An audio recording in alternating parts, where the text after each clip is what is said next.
Bienvenida a un nuevo episodio de Nos encontramos en este maravilloso hotel de Cool Rooms de Atocha, el Palacio Cool Rooms de Atocha, y vamos a hablar de un tema muy importante que son las rupturas, ¿no? Cómo pasar de una ruptura al renacer. Para ello vamos a hablar con Alicia Vázquez. Alicia Vázquez es experta en psicología y en desarrollo personal y además nos va a contar su propia experiencia. Alicia, ¿qué tal? ¿Cómo estás? Muy bien, Inma, muchas gracias. Muchas gracias por estar aquí hoy. Además, eres amiga mía personal desde hace muchísimos años y me hacía muchísima ilusión tenerte aquí con nosotras, que nos pudieras contar tu experiencia, tanto desde la parte personal que has vivido, esta ruptura que ahora nos contarás, y que creo además que marcó un antes y un después en tu vida, como también la perspectiva profesional como experta en psicología, ¿vale? A mí esto me interesa muchísimo. Así que bienvenida, Alicia. Muchas gracias, Inma, es un placer estar aquí contigo. Alicia, a veces la vida nos sorprende y da un giro que no esperábamos, ¿no? Yo quería preguntarte qué fue lo que más te movió o te despertó en esta etapa reciente que has vivido. Al principio, lo primero fue miedo. Piensa que el motor de la vida es la emoción. La emoción es el impulso en la vida. Cuando nosotros nos movemos, bien sea en una dirección o en otra, es basado en las emociones. Y en un principio a mí lo que me movió fue el miedo. Yo tenía miedo, por primera vez en mi vida me sentí vulnerable. Yo había perdido de los 4 pilares que conforman una vida, los perdí todos. Al final una persona se sustenta tanto en el pilar emocional, en el familiar, en el personal de amistad y en el laboral. Y yo había dejado todo por seguir un proyecto, un futuro. Entonces me vi con 38 años en un momento en el que lo había perdido absolutamente todo. Había dejado mi trabajo, mi relación y mi proyecto a futuro con una perspectiva a futuro para toda una vida se derrumbó de la noche a la mañana. No tenía casa, nada, o sea, todo se fue, se desmoronó y entonces fue el miedo el que me impulsó. ¿Cuánto tiempo llevabais juntos, Alicia? 10 años. 10 años. Con un proyecto a largo plazo, a futuro, muy bonito, una ilusión. Entonces se desmoronó la ilusión y se desmoronó todo. Entonces en ese primer momento fue miedo, un miedo inmenso. Cuando el corazón se rompe, también se rompen las rutinas, los roles, las certezas. ¿Cómo se reconstruye una mujer cuando todo a su alrededor cambia? Bueno, yo creo que es muy importante, y esto es una cosa que debemos de tener todas las mujeres presentes, cuando una persona está bien, tenemos que nuestro círculo de amistad mantenerlo y formarlo. Está bien profesionalmente, están bien personalmente, cuidarse a nivel mental, a nivel físico. Hay que cuidar todos los aspectos de nuestra vida para cuando una patita coge, tener el resto que te sustente. ¿Vale? Eso es muy importante en todos los aspectos de nuestra vida. Yo en aquel momento lo que hice fue no tomar decisiones, porque cuando una persona no está bien emocionalmente, no se pueden tomar decisiones a largo plazo porque probablemente no sean certeras un 90%. ¿Vale?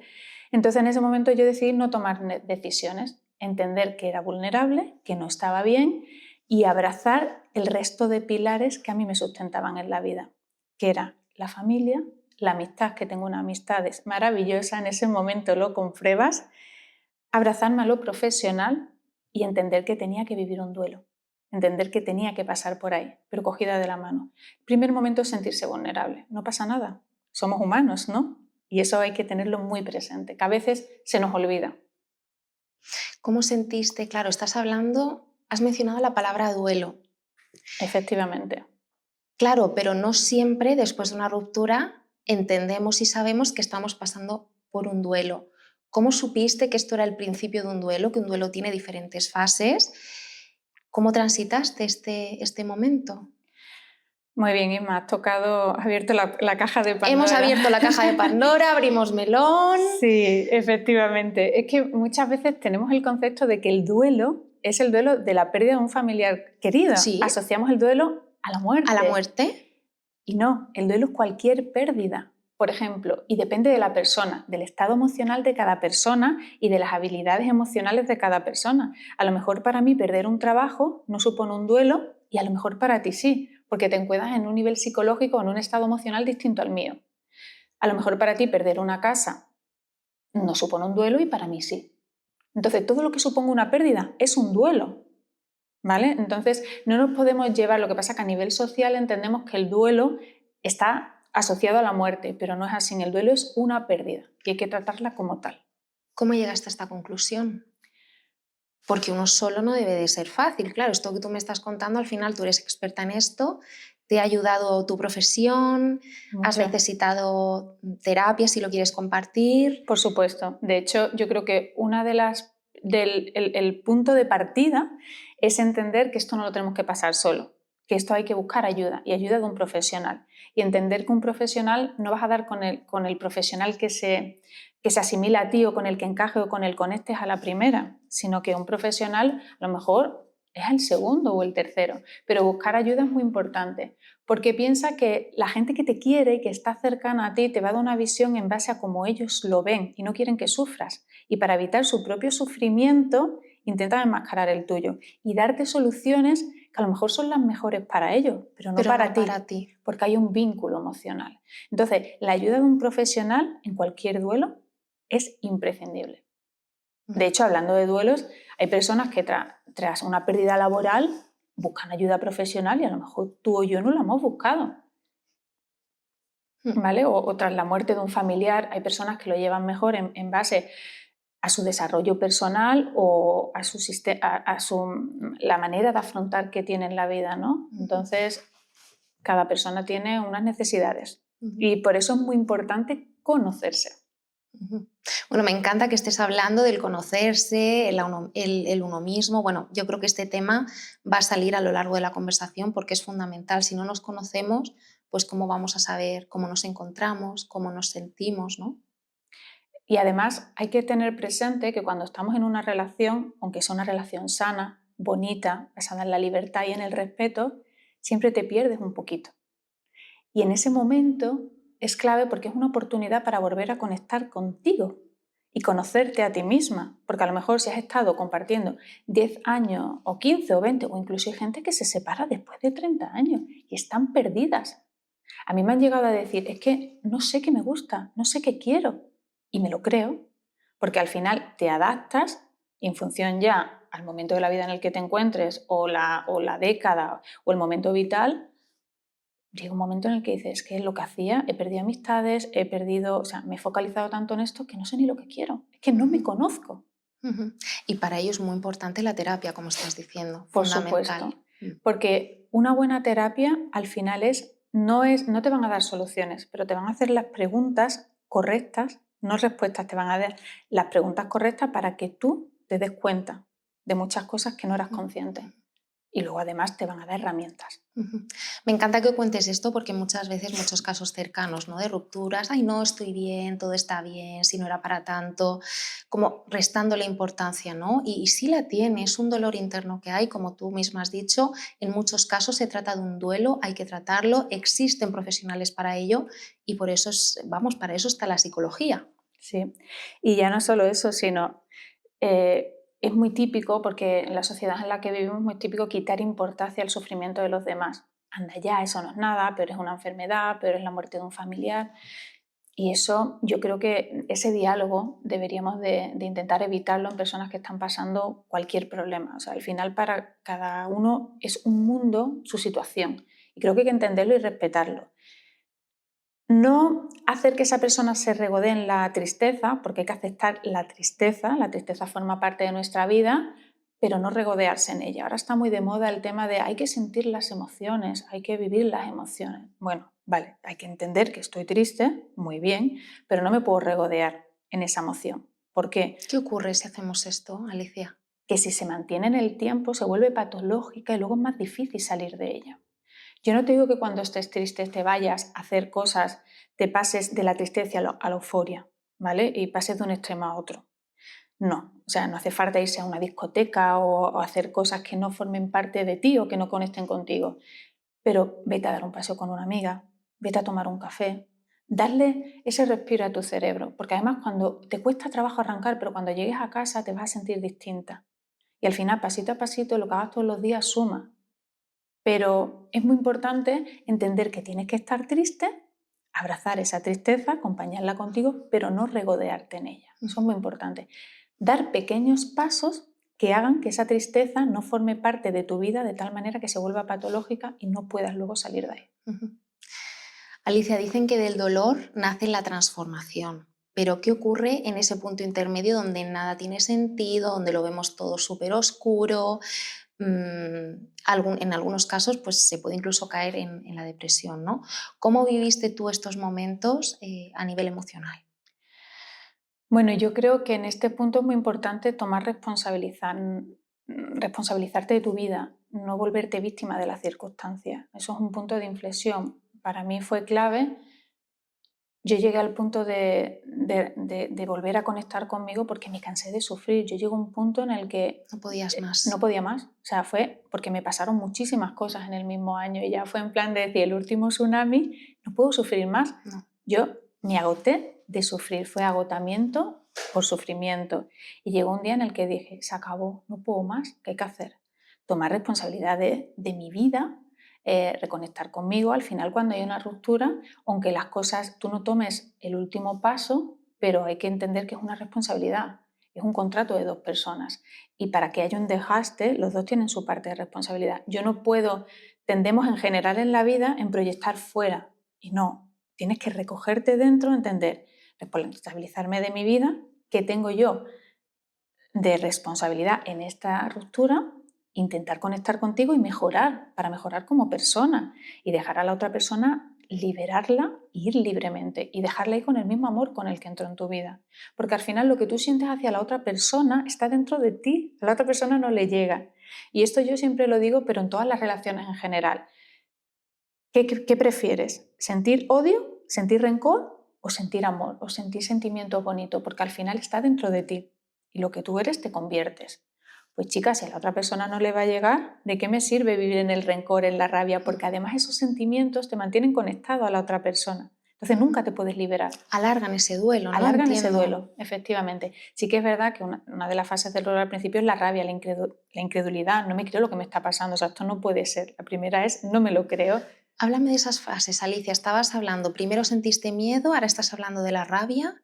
¿Qué más fases hay en un duelo? Por entenderlo, otras mujeres, otras mamás que estén escuchando tu experiencia. Bueno, luego viene la tristeza, ¿no? La pena. Cuando eres consciente real y ya se te ha pasado toda la rabia y toda la ira, es como un niño. Si al final yo siempre lo digo, yo siempre pongo los ejemplos con todo con los niños. Los niños que todavía no están condicionados a nivel social o cultural y son la esencia de la vida, la naturaleza pura. Un niño cuando tú no le das algo, lo primero que hace es la pataleta. La pataleta, la rabia, el ¡ah! Pero luego ¿qué hacen? Llorar, luego te abrazan, mamá, papá, y luego vienen con la tristeza. Pues esto es lo mismo, cuando tú ya eres consciente de lo que ha pasado y que la rabia no te sirve absolutamente para nada, pero te hacen liberar emoción. Al final un niño termina también llorando por agotamiento de esa rabia y de esa ira. Y ya ¿De no no puede, poder más? Claro, efectivamente. Pues cuando tú pasas de una fase a otra es porque ya te has agotado y ya la rabia y la ira ha terminado su función. Entonces luego viene la tristeza y ahí ya durante todo este tiempo necesitas ayuda y acompañamiento de un profesional.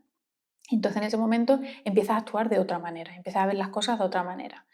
Y sobre todo, lo que te comentaba antes, no regodearte en esa tristeza, sino que te acompañe. Sí, sí, sí. Que te acompañe. No, muy interesante porque es verdad que se dice lo que has dicho, has mencionado, que se habla mucho de las emociones, vivirlas, pero hombre, hasta cierto punto, claro, es que al final entramos en un círculo vicioso del que es muy difícil salir, ¿no? Sí, porque además esto es como, la mente es como el cuerpo, si tú no lo trabajas nunca vas a obtener resultados. O sea, yo puedo querer tener el cuerpo de esa pata aquí y que sea mi deseo, pero si yo no voy al gimnasio y tengo una dieta equilibrada, pues nunca lo voy a tener.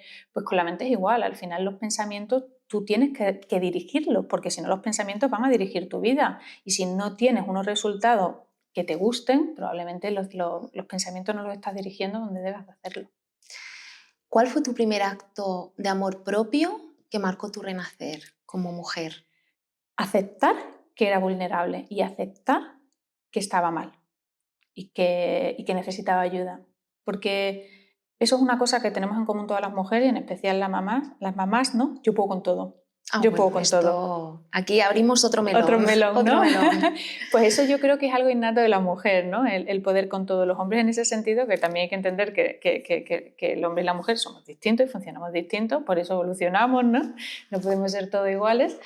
Pues creemos que podemos con todo y que estamos bien. Y al final, si tú te dices que estás bien, pero no estás bien, le estás dando un mensaje a tu cuerpo distinto y entras en un conflicto. Entonces llega un momento en el que tu cuerpo se vuelve loco.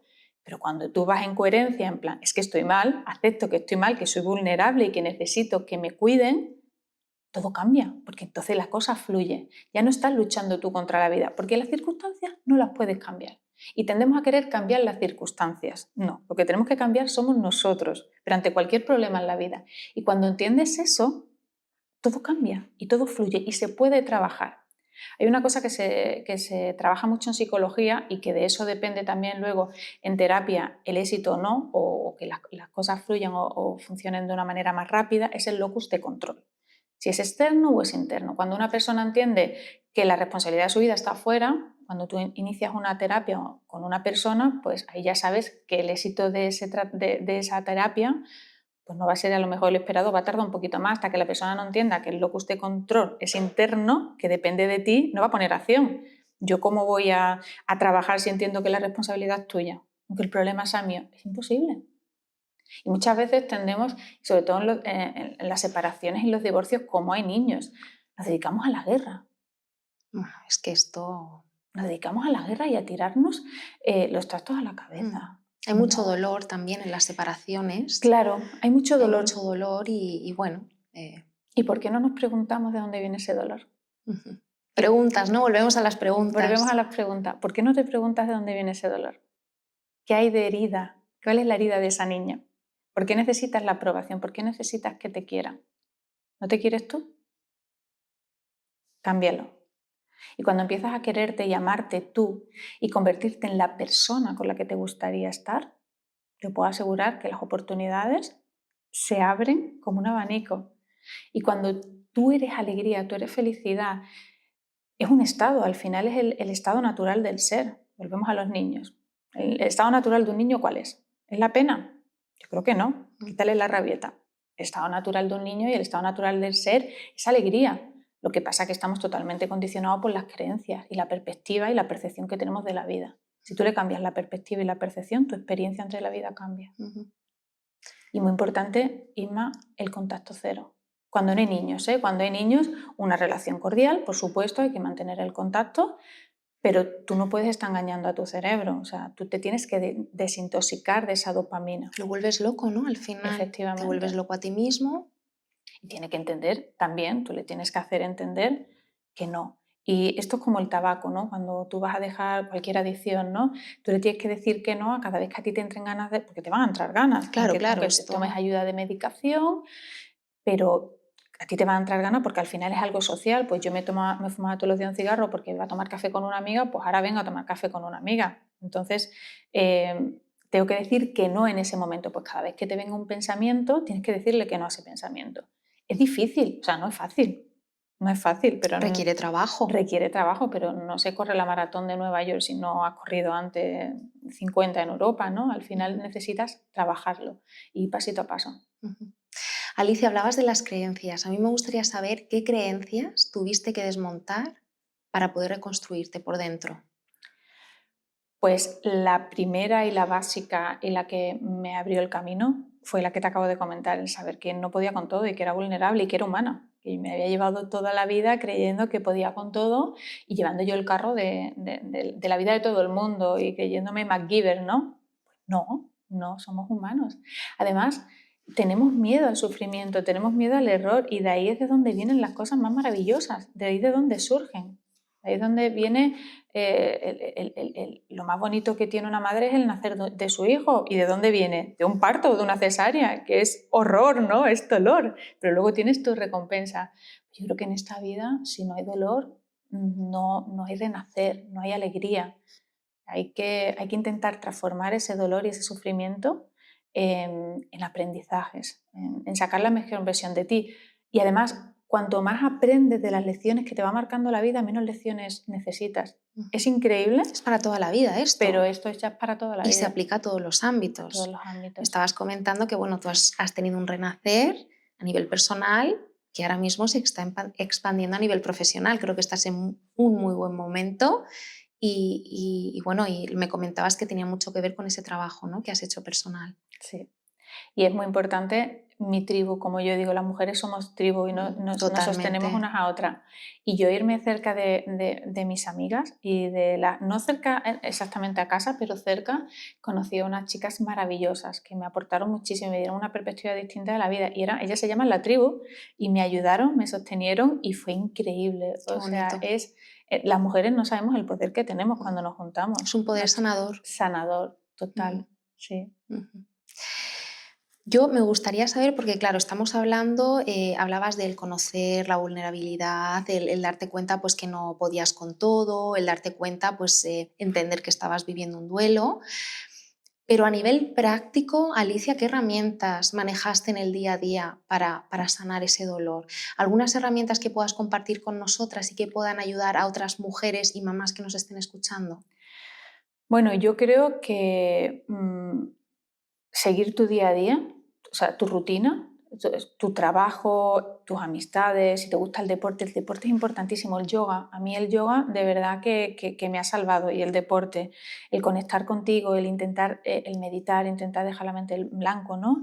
Aunque sea 5 segundos, aunque sea lo mínimo, entender tus pensamientos, verlos como si estuvieras en el cine, como una película. Sí, vienen, van, ¿no? Y sin más, los días que estás triste, si un día no te apetece hacer nada, no lo hagas. No pasa absolutamente nada. El deporte para mí fue importantísimo. Hacer aquellas cosas que siempre has querido hacer y que nunca tuviste tiempo, ¿no? Conocer personas nuevas, no te puedes seguir rodeando de los mismos círculos, ¿no? Al final, porque te generan sentimientos, ¿no? Hay que intentar cambiar un poco y reconducir un poco tu vida, porque al final te estás haciendo un favor a ti mismo. Leer muchos libros. A mí los libros de desarrollo personal me ayudaron muchísimo. Era como estar escuchando a alguien que te pones por la noche a leer y me daban calma, ¿no? Hay uno muy bueno que recomiendo que se llama Dejar ir, de David Hopkins, que es buenísimo, lo recomiendo, pero para muchas cosas en la vida. Dejar ir. Dejar ir, de David Hopkins, pero para todo en la vida hay que saber soltar. Pero nos encanta coger, tener. Nos han enseñado en la cultura que tenemos que tener, sostener, ganar. También hay que dejar ir, también hay que soltar, ¿no? No te pesa, ¿no? Sí, sí, no te pesa la mochila cuantas más cargas tienes. Pero como nos han dicho que tenemos que tener, se nos olvida ser.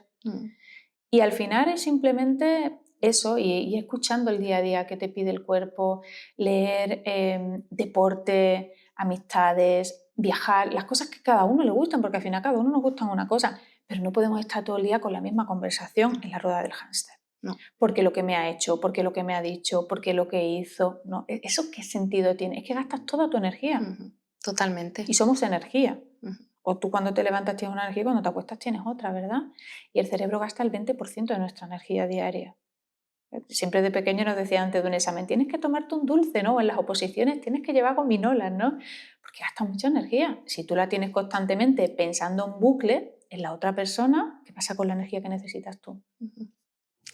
Alicia, hablabas antes hacías una distinción, ¿no?, entre esas separaciones en las que hay niños, no hay niños. Yo quiero hacerte una pregunta muy concreta, que creo que es una situación en la que muchas mujeres se encuentran, y son aquellas mujeres en las que están en relaciones que no les hacen bien, por X motivos, no vamos a entrar en esos motivos, pero son relaciones que no les hacen bien y no son capaces de dejar esta relación por miedo al dolor que le pueda causar a sus hijos, ¿no?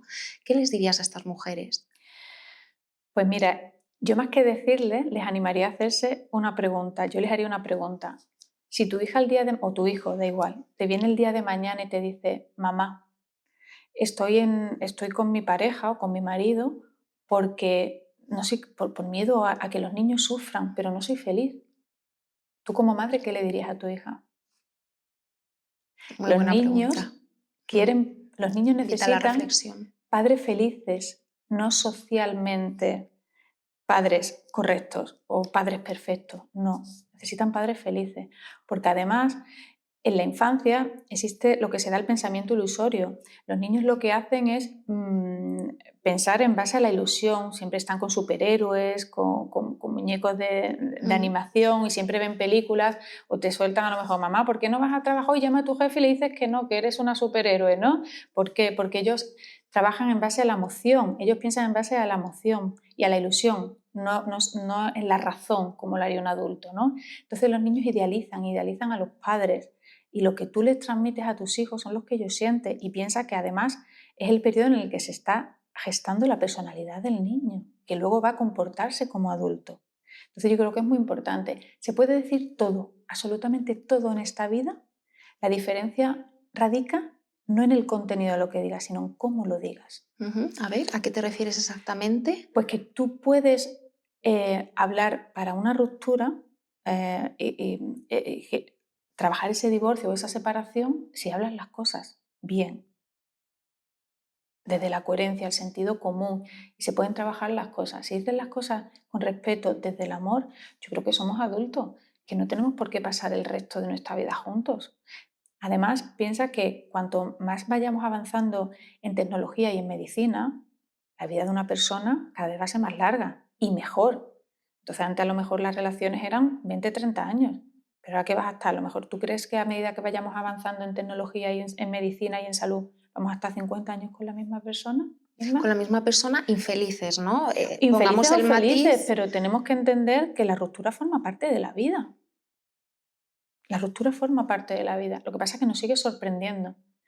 Y es verdad que yo soy fiel seguidora y pienso que hay una persona ahí para ti, ¿no? Tú tienes que conectar con una persona en dos niveles. Primero tiene que haber una reacción química, tú tienes que sentir atracción por esa persona, pero luego además hay un checklist.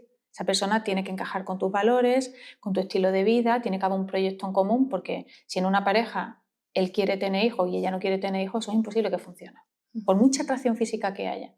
Y claro, que se dé el checklist, todo clic verde, y que haya atracción es muy complicado. Y muchas veces, algunos amigos, hace poco me llamó un amigo y me comentaba, es que no soy capaz de dejar a esta persona porque es que cumple con todos los requisitos, pero realmente no estoy sintiendo. Bueno, pero es que a lo mejor si no sientes, por muchos requisitos que tenga, es que tú te estás respondiendo, eso no tiene que funcionar. Entonces yo a esa mamá le diría que se hiciera esa pregunta con su hija. Alicia, me parece súper interesante todo lo que estás contando. Nos hemos quedado sin tiempo. Quería darte las gracias de verdad por tus palabras, por compartir tu experiencia y te invito a un nuevo episodio para que ampliemos sobre muchos de los temas que hemos tocado hoy, que creo que merecen la pena. Encantada de ayudar a todas las mamás, mujeres que lo necesiten. Genial, Alicia, muchísimas gracias. A ti, Emma. Nos vemos pronto en un nuevo episodio.